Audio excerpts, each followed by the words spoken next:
Thanks for tuning in to Healthy Planet One, where we discuss healthy living from experts in each of their fields. This is your host, Patricia Starr. And your co-host, Kimberly Knock. Today's guest on Healthy Planet One is Jill Rathburn. She's a fabulous spirit. We're going to be talking about living a joyful, purposeful life in recovery. Jill started out as an RN, but she has gone on to a long laundry list of very successful, entrepreneurial, spirited things that she's done, and she's going to tell us all about them. She's now founded Humble Warrior Women, and that is her latest entrepreneurial gift that she is giving to us all. So, Jill, please let us know a little bit about your unique background that's led you into this new discovery and sharing. Thank you, Kimberly and Patricia, for having me on this amazing radio show. It's an honor to be back. So I want to share something personal about me to just kick this off. It's a reoccurring theme in my life. At a very young age, I knew I wanted to be a nurse to heal people. And I did become a nurse, and I went on to become a pediatric oncology nurse. And then in my 40s, I saw a spiritual healer who told me that my calling was to work with women and heal. And then recently, I saw, at the age of 55, I went to an astrologer, my first time. And he told me that it's right there, prominent in my chart, that I should be working, that my authentic purpose for being here on this earth is to work with women and to heal. So let's hold these themes together. Let's honor them, and I'll tie it together in just a minute. So I'm going to really fast forward through how I got, into addiction and then out. But I'll summarize it that one could say I had it all. I had a beautiful family, wonderful friends, a successful career. And when things in my life did not go as expected, which happens, of course, a lot, but I had a couple of key things happen. I was not able to continue having children, and I was told I needed to stop, and that was very hard. And also, I went through a very tough buyout with my company, and it didn't go as I had hoped, and that was very difficult. And I turned to alcohol as a coping strategy, and ultimately, I lost it all. But because I really couldn't see a way out. But I did get sober. And I'm going to tie it back to my opening theme now. So in India, years later, at a recovery retreat, one day it just became crystal clear to me that I would become a recovery coach, and that the healing focus would be about alcohol use disorder. And the population that called to me, of course, is women. So that's my connection with the theme of healing and women. And that is how I created Humble Warrior Women. I love it. That's just, that's very inspiring. And we would love for you to share, I know there's a lot of other women out there with dealing with alcohol in many different levels and forms. So what were some of your earlier experiences in sobriety and, after leaving your time in India? Yeah, thank you. Yeah, so after 15 years of what I would call serious drinking, the last 4 being gripping, very dark years, I did go into inpatient rehab, then outpatient rehab, and then I did the 12 steps. So I did put down the drink, and I gave myself a big pat on the back for that because it was a big accomplishment. But, guys, it was all the stress that made me reach for the drink in the first place, was still there. And in some ways, I actually felt worse because now we can, you feel, right? I think for people who don't have this problem, think, oh, just put down the drink and all will be better. And honestly, I think some of us in recovery thought that too. But there's so many. It's really like it's a completely new experience learning to live life without alcohol, without your coping strategy. Mhm. So I set on a quest to heal myself because I had so many questions about my health. I started with Western medicine, conventional, but quickly moved to like functional medicine and really sorting through my lab values, the meanings. I work with naturopaths to really focus on root causes, not just symptoms. But then quickly I found my way moving on to Eastern medicine. Mhm. And I kept thinking I should be healing more quickly, but it honestly can really impact Patricia. That's just really unrealistic because we've done so many years of damage. And for women, especially, Mhm. our endocrine system really governs our body, our minds, and we really, um, really just create a dysfunctional endocrine system by the time we have put down the drink. And we really need to start rebuilding our bodies and our mind and our spirit. They say one day at a time, and a lot of that is really healing one day at a time. So yeah, while being on the other side of the addiction really brought a lot of initially, it was a beautiful time. There was some clarity finally, and there was a little bit of contentment. It also is accompanied by a lot of unanticipated challenges, lots of ups and downs. Mhm. And so I want to share a couple of things as I was preparing for this talk. So very common in this stage is relapse, of course. And I go on Facebook every day and I contribute to sites for women new into recovery. And there's many of the Facebook groups. And there's really one of three issues that I always see. I mean, I would say 90% of the posts is, wow, these are the themes sort of, wow, I feel so great. Or I felt so great at first, but wow, now I don't feel so great anymore. And it's so hard to stay sober. The second is, I'm holding on. I'm gripping on for dear life. I'm using my willpower as much as I can, but I'm so unhappy. And then the third is I've relapsed, feel horrible. What's wrong with me? Mm. Wow. And it's just so sad, honestly. And my heart goes out every single morning.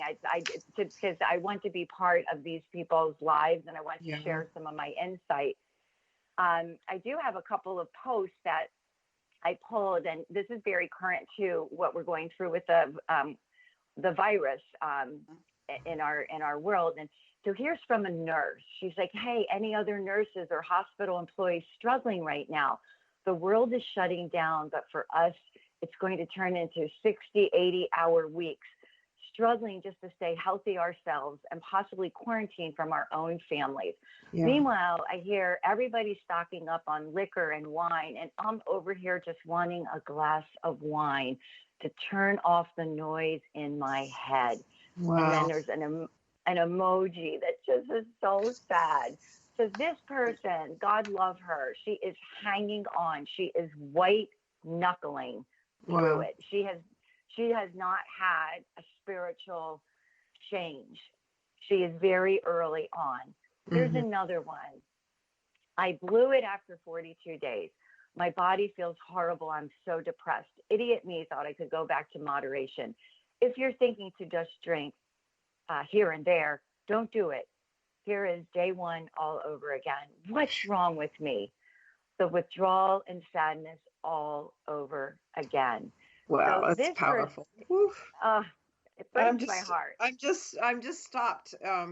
Jill, it's so powerful. Thank you for sharing those. It's just like, it's riveting because people are challenged enough right now, but to get that perspective, that's really powerful. So you want to step in and really help these people, right? Oh yeah, absolutely. In fact, I could be on Facebook all day long. But I cut it at about an hour, and I've gotten to know a lot of these people, and I feel like I'm giving similar advice, but I know different eyes are seeing it, and I'm giving similar advice because I show up who I am, and sometimes people will message me and ask me something very specific, but what these people have not done is they have not surrendered. Number one, you have to want it more than anything. More than anything, you need to want to get sober. Number two, you need to surrender. This is step one of the 12 steps is I am powerless over alcohol. My life had become unmanageable. And said another way, I lose my power when I drink. And I think women like that angle better. I lose my power when I drink instead of I am powerless over alcohol. It means exactly the same thing. But you and accept. You cannot work on a problem unless you accept it. So you need to surrender and accept. And it's easy to do that one day, and then in 5-7 days later, something triggers you. You've gone off the track. You've gone off the wagon. I hate that expression, honestly, but you lose your path, and you sort of forget. Like, oh no, you need to get back to one, and that's why going to AA day in and day out in early recovery really is incredibly effective. And the other thing I tell people is to stay with their system. You need a routine. You need to a routine that you can lock into and make decisions ahead of time about how you're conducting your day and where you're going and not going. So you're not like making decisions on the spot. As much as you can get into autopilot will set you up for success. So those are the kinds of things that I say, but I lead from the heart. You got to get out of the mind and into the heart. This is all leading from the heart. So Jill, I know that you have also your yoga certification and your experience in India, that has helped you get to a deeper level. And what would you recommend? Because you're saying people have a hard time to release and to just to let go. How did that help you maybe to get over, to get to the next level? Beautiful. Thank you for that awesome question. So, gosh, so many things. To me, my yoga was really what helped usher me. Well, many things, but it was probably the catalyst that ushered me into transformational recovery. So, with yoga, you really you fundamentally are focusing on let's just say, stay simple here, the breath. They teach you how to, one, just breathe correctly. Unfortunately, not just Americans, but all over the world, we breathe very shallow, right? It's paradoxical breathing. And so instead of getting down, like breathing deeply into the bottom of your lungs, and to do that, you need to slow down, which is hard for me. You can tell by my personality. I am a very high energy person. So and many people in recovery are as well in their own ways. We're even people that are looking at struggling with depression, maybe not say, oh, I have a high energy personality, but you're focusing on the breath will help elevate your energy too. So focusing on the breath, wherever you are, it balances your energy. If it's high, it brings it to its authentic state. If it's low, it rises it to its authentic state. And when you're breathing, when you're focusing on your breathing, just simply breathing deeply and say, breathe in for 4 counts and exhale for 6 counts. So the exhale is longer.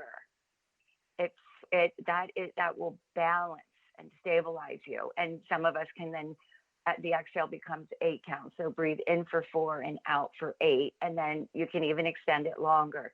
And just focusing on that brings you back to the present moment. And it's a system reboot. You're right. I just want to say it's a system reboot. Yeah, go ahead. Yeah, so you as a nurse, you also know about the parasympathetic and sympathetic nervous system. That is one thing that helps us get there. But to just tell somebody to go meditate who is high energy or who has some guided groups with and there's so many different forms of yoga. I was only recently introduced to Kundalini type of yoga, which is different, and so is Yin yoga. So perhaps you could share with the listening audience the forms of yoga that you would recommend, because not all of them are created equal in the classes. Well, you know what? It's very, honestly, yoga means union. So just sitting and breathing is yoga. And It is wonderful. There's many different types. So there's, of course, vinyasa yoga, which is a little bit more physical and it's